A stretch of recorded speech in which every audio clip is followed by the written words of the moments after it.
গ্রামের এক লোক বাড়ির উঠানে বসে বাদাম খাচ্ছিল। এমত অবস্থায় তার হাত থেকে বাদামের একটা দানা মাটিতে পড়ে গেল। এদিকে পাশেই থাকা একটা মুরগি লোকটার হাত থেকে পড়ে যাওয়া ওই বাদামের দানাটিকে খাওয়ার জন্য যখনই ঠোকর দেবে, তখন হঠাৎ করেই ওই লোকটা মুরগিটাকে তাড়িয়ে দিয়ে সেই বাদামের দানাটাকে খাওয়ার জন্য মুখের মধ্যে দিল।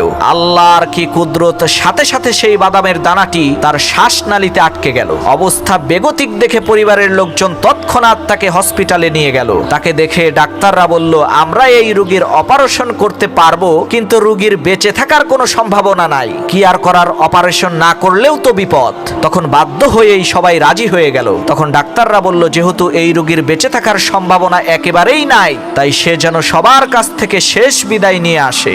ডাক্তারদের কথা অনুযায়ী ওই লোকটা যখনই তার বাড়িতে গেল এলাকাবাসীর কাছ থেকে বিদায় নেওয়ার জন্য, তখন হঠাৎ করেই অনেক জোরে একটা হাঁচি দিল। অমনি সাথে সাথে সেই বাদামের দানাটি বের হয়ে গেল। আর পাশেই দাঁড়িয়ে থাকা প্রথমের ওই মুরগিটি সেই বাদামের দানাটিকে খেয়ে ফেললো। প্রিয় বন্ধুগণ, এখান থেকে শিক্ষা হয়, প্রত্যেকটা দানার মধ্যেই তার ভক্ষণকারীর নাম লেখা আছে। যে যত যাই করুক না কেন, অন্য কারোর রিজিক সে খেতে পারবে না, কারণ এটা আল্লাহ তাআলার নিজাম।